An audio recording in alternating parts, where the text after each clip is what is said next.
Hola queridos hermanos, reciban un afectuoso saludo y sean todos ustedes bienvenidos a mi escuela sabática. En esta semana estamos estudiando una lección muy importante. Es tan importante que ella nos va a ayudar a definir qué es lo que está pasando allá en los mismos cielos. Realmente estamos con la lección número 8, la cual su título es Cristo, nuestro sacerdote. ¿Qué significa eso para usted? ¿Cuál es el papel que ahora mismo Cristo está jugando allá en las cortes del cielo? Esta semana vamos a descubrir quién es nuestro sumo sacerdote. Realmente el papel del sumo sacerdote era predominante para lograr la salvación, el perdón del pueblo de Israel allá en el desierto. Y también para el pueblo de Israel moderno. También vamos a estudiar qué hace nuestro abogado en la corte celestial. ¿Cuál es el papel o el rol que el abogado juega a la hora del juicio? Eso vamos a estar entendiendo esta semana. Y como si fuera poco, vamos a comprender cómo nuestro mediador aboga con poder por usted y también por mí. Es muy importante entender las credenciales de este abogado y cómo hace él con su poder para mediar en su favor y en mi favor. Pero también vamos a comprender cuándo el sacrificio único de Cristo selló nuestra salvación. Así es que esta semana vamos a disfrutar por qué el gran sumo sacerdote garantizó nuestra salvación. Estudiemos la lección de esta semana y recibamos la bendición de nuestro Padre Celestial expresada en esta lección. Muy bien. El versículo clave para la lección de esta semana se encuentra en el libro de Hebreos, en el capítulo 8, los versos 1 y 2. Este versículo es la base central de toda la doctrina o la enseñanza del santuario. Y la Biblia dice así, en Hebreos capítulo 8, el versículo 1 y 2. Ahora bien, el punto principal de lo que venimos diciendo es que tenemos tal sumo sacerdote, el cual se sentó a la diestra del trono de la majestad en los cielos, ministro del santuario y de aquel verdadero tabernáculo que levantó el Señor y no el hombre. La Biblia es clara aquí, está diciendo que nosotros, los que hemos creído, los que hemos abrazado el plan de salvación, tenemos un gran sumo sacerdote. Oiga bien, un gran sumo sacerdote. De alguna manera hemos sabido que habían muchos sacerdotes, pero solo hay un gran sumo sacerdote, el cual, el sumo sacerdote, vaya la redundancia, entraba al lugar santísimo una vez al año. Después de la resurrección y la ascensión al santuario celestial, Cristo ocupó, podemos decir, una nueva fase en el plan de redención. Él traspasó los cielos para servir como sacerdote, como ministro intercesor.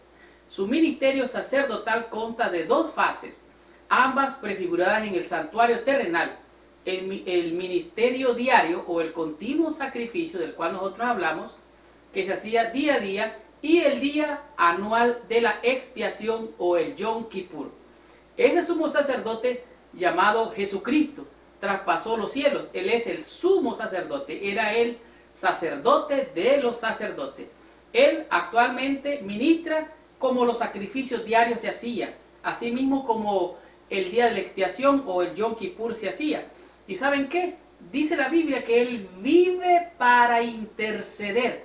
¿Qué significa esto? Que Cristo vive, valga la redundancia, para interceder. No se le olvide, Él no ha dejado ni dejará de interceder todavía, por lo menos en el tiempo de la gracia. Podemos obtener gran consuelo de saber que Jesús ahora está ante la presencia de Dios, ministrando los méritos de su sacrificio en nuestro favor. Así es que tenemos nuestro sumo sacerdote que traspasó los cielos. Tenemos un representante que era un ser humano como nosotros y está allá como ser humano ante el Padre Celestial. Continuemos con la lección de esta semana y descubramos qué nos dice la lección del día domingo con el tema que es nuestro sumo sacerdote. Muy bien.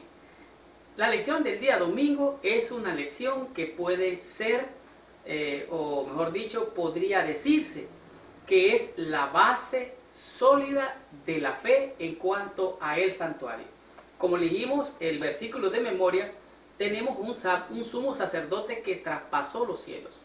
En el Nuevo Testamento habla más acerca de Cristo como sumo sacerdote en el libro de los Hebreos. Sin embargo, no solo Hebreos habla de este asunto, también los encontramos en el libro de los Salmos. Muchas evidencias de que hay referencias para entender que Cristo representa, oiga bien, el sacerdote según el orden de Melquisedec. Cristo es exaltado sobre todo porque se sentó a la diestra de Dios, pero más que eso, porque Él tuvo el coraje, el valor de venir a morir a esta tierra por usted y por mí. Por eso Dios le exaltó y lo puso en un lugar especial sobre todo nombre, para que en el nombre de Jesucristo se doble toda rodilla. Salmos 110, versículo 4 se usa para demostrar que el sacerdocio de Cristo fue prefigurado por Melquisedec. Ahora, resulta que Abraham tuvo una batalla, una guerra, y dice el libro de Génesis, capítulo 14, versículos del 18 al 20, que entonces Melquisedec, rey de Salem, era un sacerdote del Dios, dice, altísimo, sacó pan, oiga bien, esto me impresiona grandemente, sacó pan y vino, oiga bien, este era el símbolo del nuevo pacto. Ahora dice, sacó pan y vino y bendijo a Abraham, diciendo, bendito sea Abraham. Dios ya le da la bendición. Ahora, ¿qué hizo Abraham? Le dio el diezmo. Si Abraham no le hubiera dado el diezmo, él no lo hubiera reconocido como sacerdote. Así es que dice que juró, más adelante dice, Jehová, y no se arrepentirá, dice el libro de Salmos 110:4. Tú eres sacerdote para siempre, según el orden del Melquisedec. Es curioso porque Melquisedec es un personaje bíblico que no tiene origen y no tiene fin. No se conoce su linaje. Pero entonces, ¿qué tiene que ver esto con Cristo? Bueno, de Cristo no se entiende su linaje. Él nació de una mujer, ciertamente, pero su padre era de origen divino. No se entiende ese origen. No parece tener el background, o mejor dicho, historial familiar. Y así vemos que la Biblia nos da mucha información sobre Melquisedec, pero se revelan notables semejanzas con Jesús.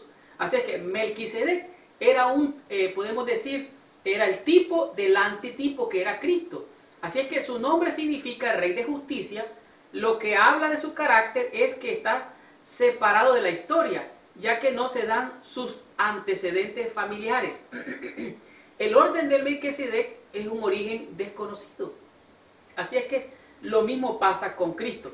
El sacerdocio de Melquisedec es superior al sacerdocio de Levítico, refiriéndose a Abraham, porque por medio de Abraham, Leví dio los diezmos a Melquisedec. Curiosamente, Melquisedec era el rey de Salem, que significa paz. Así es que era rey de justicia y de paz. Él, hablando de Jesucristo, es superior. Hebreos describe a Cristo como el nuevo sumo sacerdote. Él es un orden mejor aún que el de Aarón. No solo cumple los requerimientos del sacerdocio arónico, sino también lo destaca. Jesús no tuvo pecado.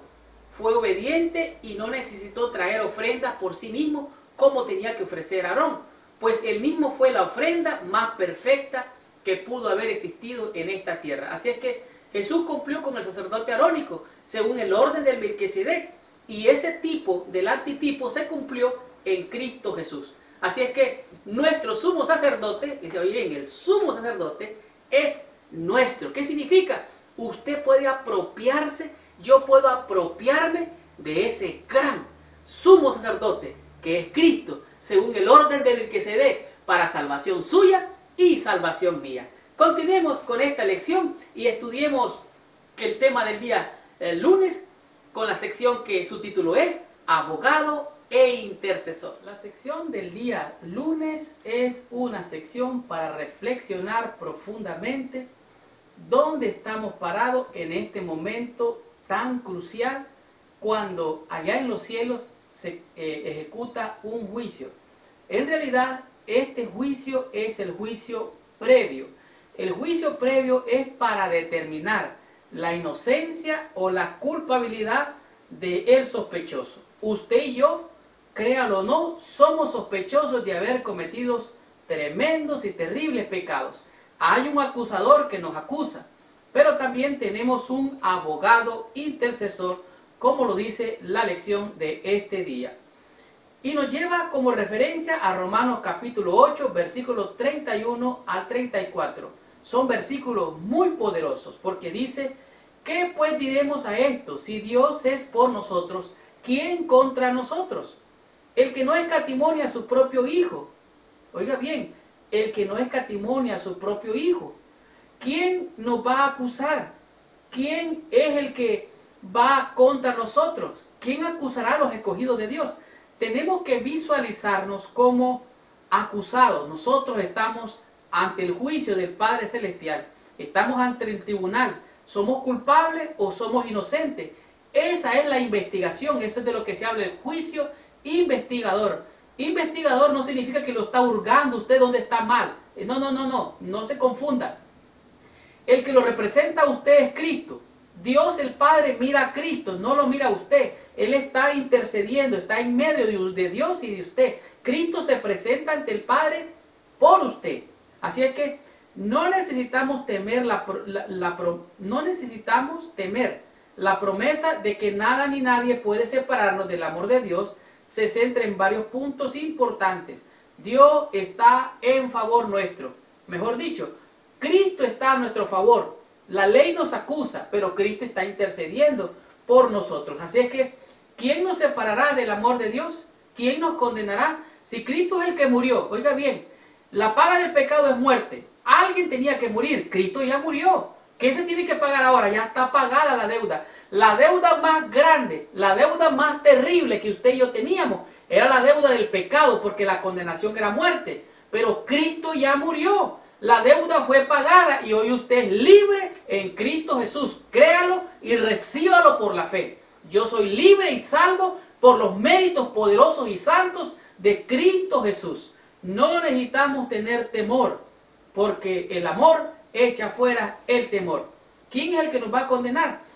Dice aquí, Jesucristo está a nuestro lado. Jesús es la respuesta a cualquier temor de condenación, porque Él murió, resucitó y ahora está intercediendo continuamente por nosotros en el santuario celestial a la diestra de Dios. Véanlo en el versículo 34 de Romanos capítulo 8.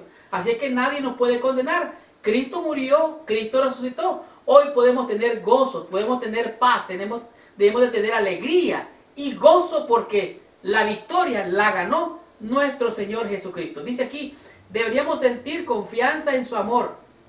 Si entendemos que nuestro Dios nos ama tanto que nada puede torcer sus propósitos para nosotros, el tribunal divino llega a ser un lugar de gozo y regocijo. Por eso el salmista dice, tuve envidia hasta que entré en el santuario. Dios está por nosotros. ¿Quién está en contra de nosotros? El enemigo. Pero él está derrotado, él es un mentiroso, condenado, ladrón, padre de mentira.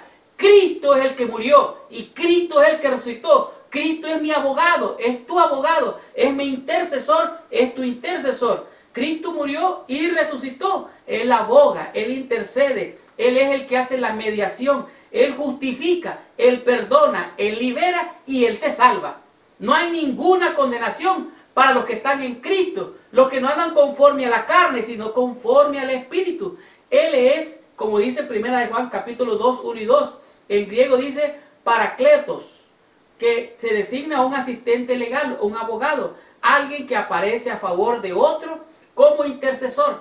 Jesús es nuestro abogado y Él nos defiende, porque de otro modo no tendríamos esperanza. Así que, ¿qué nos separará del amor de Dios? tribulación, angustia, persecución, hambre, desnudez, ni lo alto ni lo profundo, dice el apóstol, ni ninguna cosa creada, ni ángeles, ni principados, ni potestades, ni lo presente, ni lo porvenir, ninguna cosa creada, peligro, espada, muerte, vida, nada nos puede separar del amor de Dios. ¿Por qué? Porque tenemos un abogado intercesor, el cual se presenta ante el Padre. El enemigo está ahí acusándolo a usted, acusándome a mí. Y como dice el camino a Cristo, nosotros debemos de decir, apártate de mí, Satanás. Cristo murió para que yo viva, me ama y no quiere que perezca. El Señor te reprenda. Entonces el enemigo huirá de usted y huirá de mí. ¿Por qué? Porque tenemos un intercesor, tenemos un abogado que traspasó los cielos y Él nos representa ante la corte celestial, ante nuestro Padre. Entonces somos hallados justificados.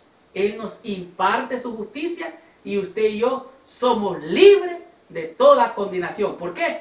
Porque no hay ninguna condenación para los que están en Cristo. Tenemos un abogado intercesor. Descubramos qué nos dice la lección del día martes y aprendamos de esta hermosa lección con el tema que es mediador. Muy bien.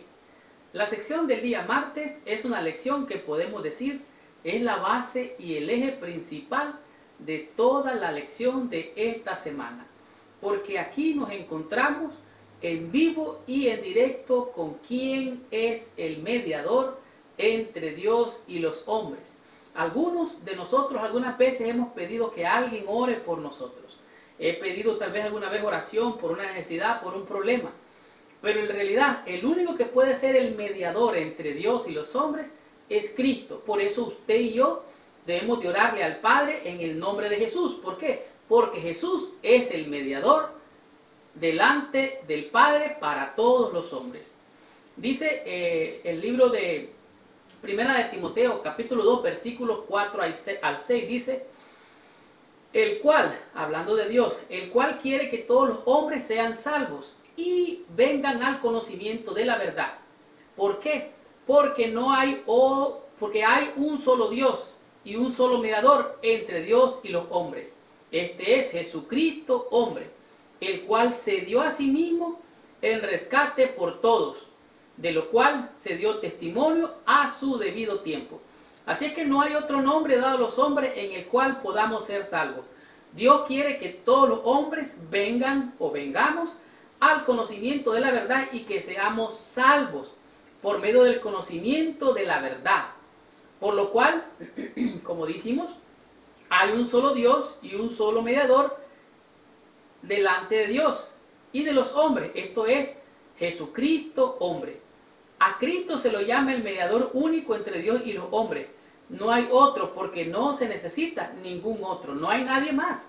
La salvación y el conocimiento de la verdad están universalmente disponibles, sin tomar en cuenta nuestra situación, raza, carácter u obras pasadas. Así es que no hay nada que yo pueda traer delante de Dios como mérito. No es mi carácter, no es mi raza, no es mi conocimiento, no es nada. Es Cristo y Cristo solamente. ¿Quién es el mediador entonces delante de Dios para toda la humanidad? Volvemos a repetirlo. Él es mediador, es un término del Antiguo Testamento, es un término comercial y legal que describe a alguien que negocia o actúa como un árbitro. Árbitro es un mediador, piensa en el fútbol, piensa en el boxeo, es un árbitro que está mediando allí. Dice, es un árbitro entre dos partes con el propósito de eliminar un desacuerdo o alcanzar una meta común a fin de iniciar un contrato o un pacto. Así es que no hay otro mediador, solo Cristo Jesús. Como Cristo como mediador está conectado con el nuevo pacto. Él logró la reconciliación, aunque el pecado había destruido la estrecha comunión entre la humanidad y Dios. Jesucristo como mediador lo restauró, volvió a tener un pacto. Él es el mediador del nuevo pacto. Solo él es el vínculo entre Dios y la humanidad. Y por este eslabón podemos gozar de una relación de pacto con Dios. Así es que la salvación y la mediación están ancladas precisamente en la humanidad de Cristo y en su ofrenda propia y voluntaria. Al ser tanto Dios como hombre, Jesús es capaz de vincular el cielo y la tierra con lazos que nunca se quebrarán. Imagínese usted, Cristo como hombre sufrió, Cristo como hombre tuvo hambre, Cristo como hombre lloró, Cristo como hombre tuvo sed, Cristo como hombre sufrió la tentación que usted y yo sufrimos. Y como Él entiende nuestra naturaleza, porque Él se hizo hombre, entonces Él es el único capaz delante del Padre para interceder por usted y por mí.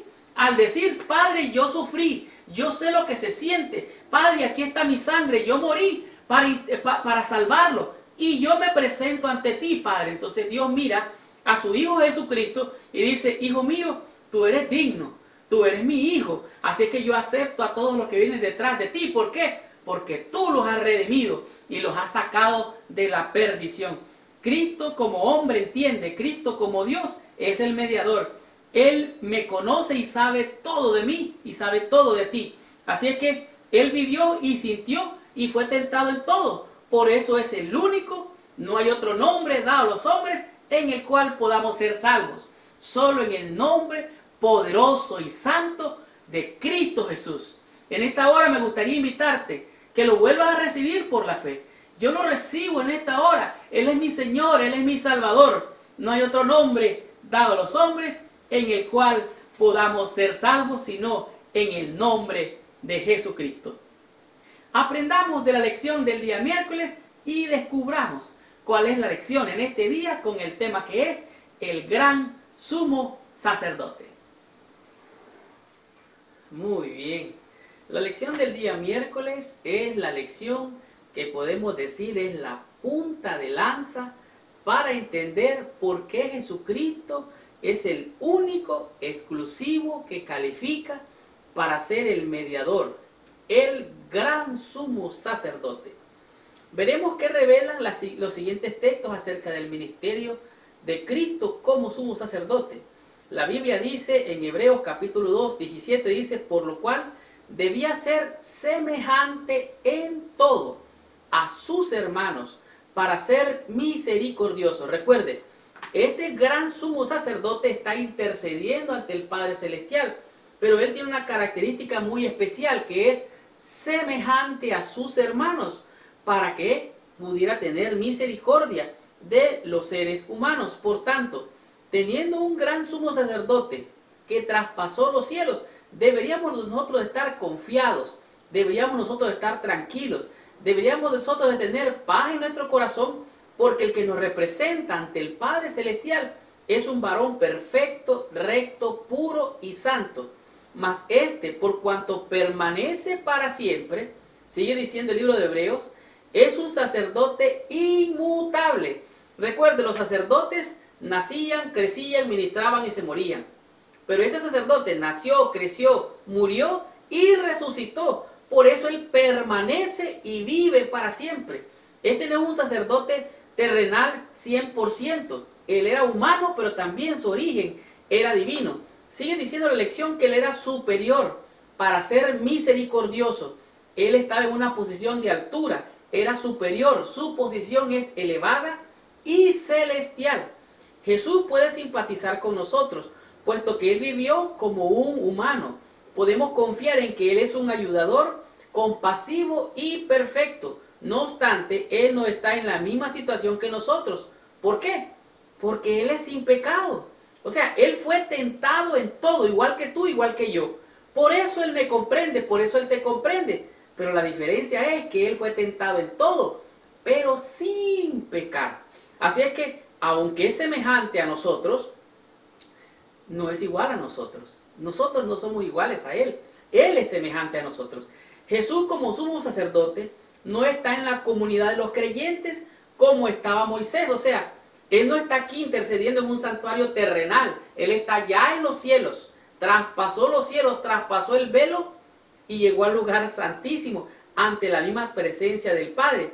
Él está sobre todos nosotros como un hijo que preside sobre la casa de su Padre. Así es que Él es reina y vive para siempre. Recuerden, Él es semejante a nosotros, Él intercede por nosotros, pero Él es sin pecado. Las tentaciones en el desierto de Judea muestran que Él fue tentado en diferentes dimensiones, tanto física, mental y espiritual, pero Él está a favor nuestro, por nosotros. Cristo aparece en el santuario celestial en la presencia de Dios por nosotros. Él intercede por nosotros. Gracias a Dios que tenemos un representante, oiga bien, un representante divino que se presenta en el juicio en nuestro lugar. En Estados Unidos se dice un dicho: no es lo que tú sabes o lo que tú conoces, sino a quien tú conoces.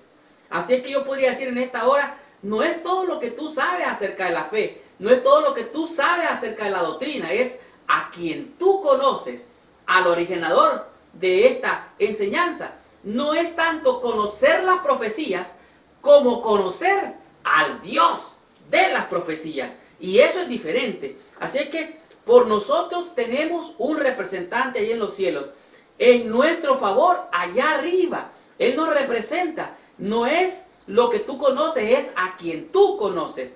Él es superior, misericordioso y está en un puesto tan elevado y tan sublime que tú y yo podemos estar confiados. ¿Por qué? Porque Él es semejante a ti, semejante a mí, pero sin pecado. Por eso Él merece ser y es digno de abrir los rollos o los sellos, como dice Apocalipsis.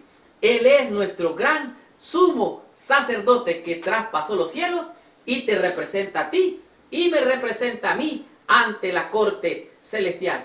¿Podemos estar confiados? Claro que sí. Él es nuestro Dios y nuestro Salvador.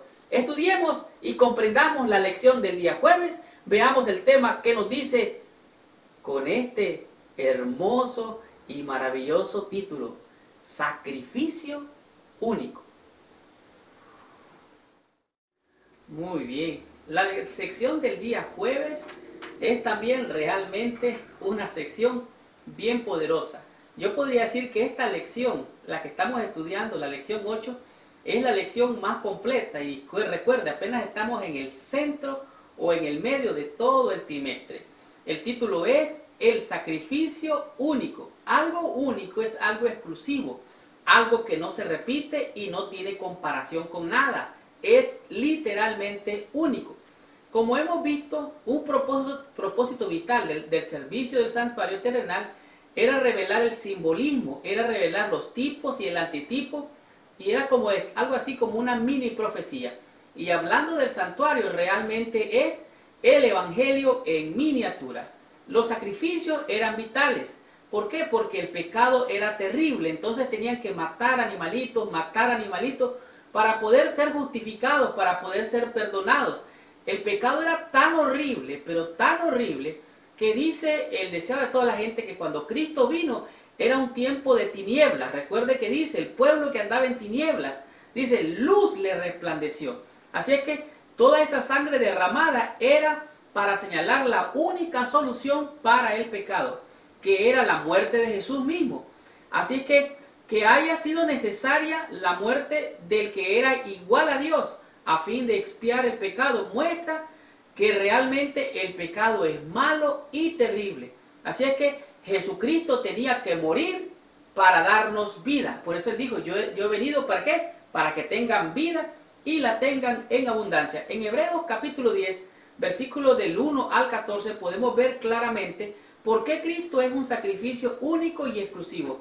Él dice allí, sacrificio y ofrenda no quisiste. Oiga bien, está hablándole al Padre, sacrificio y ofrenda no quisiste, mas me preparaste cuerpo.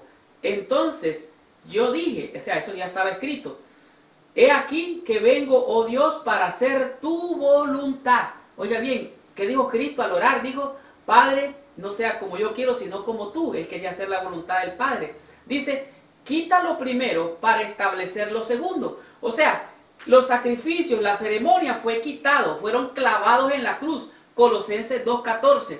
Pero entonces lo segundo, que es la muerte vicaria de Cristo en la cruz, para perdonar los pecados tuyos y míos, era única, era exclusiva, era para salvación. Él vino a resolver el problema del pecado. Cristo era la solución para tanta maldad, para tanta tiniebla, para tanto pecado. Muchas verdades vitales surgen de estos textos y una de las más importantes es que la muerte de esos animales no era suficiente para tratar con el problema del pecado. O sea, podían morir y morir y morir tantos animales, pero no era la solución. Porque la sangre de los toros y de los machos cabríos no puede quitar los pecados. La solución era Jesús, su muerte y luego su ministerio en el santuario celestial en nuestro favor. Jesucristo fue el sacrificio único, santo, puro, perfecto, vasto y total para perdonar a todo el mundo. Porque de tal manera amó Dios al mundo que ha dado a su Hijo unigénito para que todo aquel que en Él cree no se pierda, mas tenga vida eterna. Cristo era totalmente suficiente para cubrir los pecados de toda la humanidad. Dios reveló con gran fuerza esta verdad vital cuando el velo interior del santuario terrenal se abrió en forma sobrenatural después de la muerte de Cristo. Cuando el velo se rasgó de arriba hacia abajo, ya no hay más sacrificio. Cristo, el sacrificio perfecto, el único sacrificio, estaba siendo presentado ante el Padre Celestial. Y al abrirse el velo, significaba que ya no había más quien pudiera interceder. Era Cristo el único intercesor. Y ahora tú y yo tenemos acceso, tenemos entrada. Dice el apóstol, dice, acercaos confiadamente al trono de la gracia para alcanzar oportuno socorro. Cristo era el único y exclusivo sacrificio. Él vino para dar vida. Él murió por ti y por mí. No, nos convenía uno tal que fuera santo, justo y perfecto. Él murió para salvarnos. El sacrificio único ya fue hecho. El problema más grande y más terrible está solucionado. Tú y yo somos salvos por el sacrificio perfecto hecho en la cruz, en tu favor y en mi favor. Estudiemos la conclusión de esta lección. Recibamos total bendición estudiando la meditación para estudiar y meditar. ¡Wow! ¡Qué tremenda y poderosa lección hemos estudiado durante toda esta semana! La lección, Cristo, nuestro sacerdote, ha demostrado podemos decir, el ejemplo perfecto del sacerdote ideal para que el pueblo alcanzara el perdón y la salvación como estaba establecido en el plan de redención. Realmente esta lección ha sido la prueba para entender profusamente todo lo que se refiere al papel que hacía el sacerdote allá en el santuario. Apártese de la voz de Satanás y de hacer su voluntad y póngase del lado de Jesús. Eso lo dice el día viernes para estudiar y meditar. ¿Qué es lo que está diciendo? Que se aparte de la voz de Satanás y deje de hacer y de estar de su lado. Hay gente que habla y predica del diablo y del diablo y del diablo, de Satanás, de Satanás, de Satanás. Y ellos creen que están predicando la verdad. Pero la verdad es Cristo el que tiene que ser predicado. Él dijo, y yo, si fuere levantado, a todos atraeré a mí mismo. Así es que tenemos que ver a Jesús. El hombre que ha sido perdonado mucho, amará mucho. Jesús es un intercesor compasivo y misericordioso y fiel sumo sacerdote. Él, la majestad del cielo, el Rey de gloria. Él es el único, el especial tesoro que Dios envió para que tú y yo fuésemos salvos. Él es el sacrificio perfecto. No hay otro sacrificio que usted y yo tengamos que hacer. Solo en el nombre de Jesús podemos ser salvos. Mediante la fe en su sangre, todos pueden encontrar la perfección en Cristo Jesús. Gracias a Dios porque no estamos tratando con imposibilidades. Lo que era imposible para los hombres, para Dios todo es posible. No debemos inquietarnos por lo que Cristo y Dios piensan de nosotros, sino que debemos interesarnos en lo que Dios piensa de Cristo, nuestro sustituto. Cuando tú te acercas a Dios, Cristo Jesús es quien se presenta delante del Padre. Jesús va delante y tú vas detrás, Él es el intercesor. Dios mira a Cristo y acepta su sacrificio, y juntamente con Él te acepta a ti, porque Cristo murió por ti y murió por mí. Él piensa lo que Dios piensa. Cristo es el sacrificio perfecto. Cristo, nuestro sacerdote, nos enseñó 5 poderosos conceptos que a mi juicio nos han enseñado el camino a la salvación. Por ejemplo, nuestro sumo sacerdote. Tanto el Nuevo y el Antiguo Testamento hablaban de un sacerdote.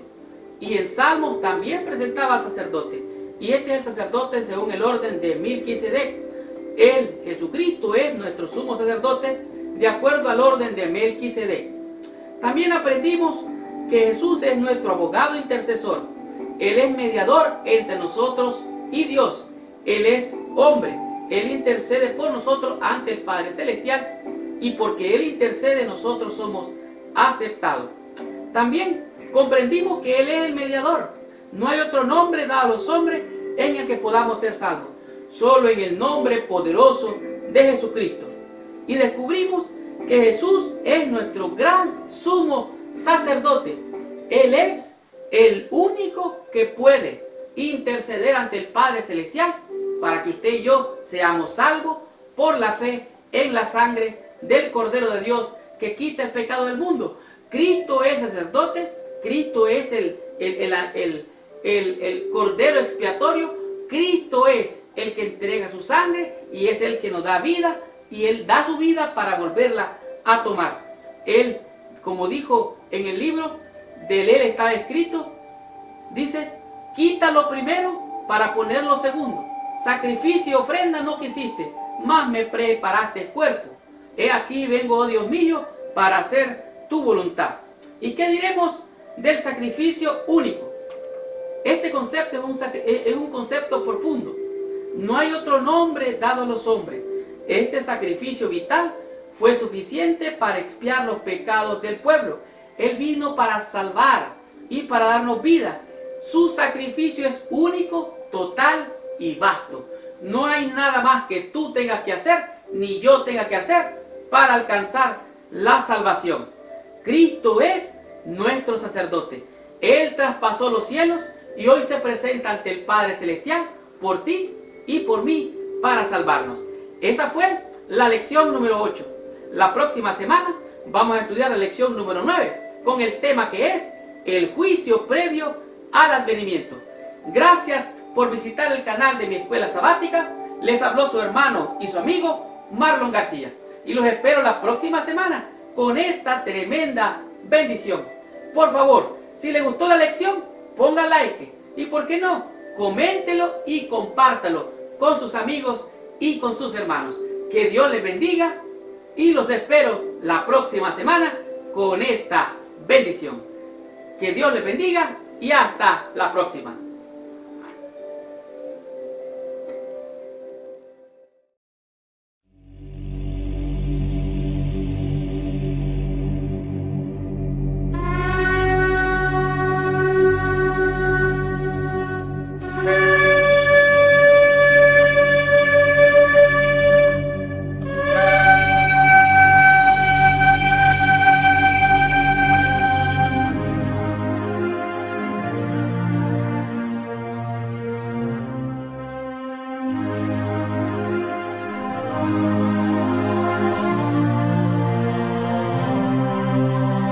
Y harás para el tabernáculo tablas de madera de acacia.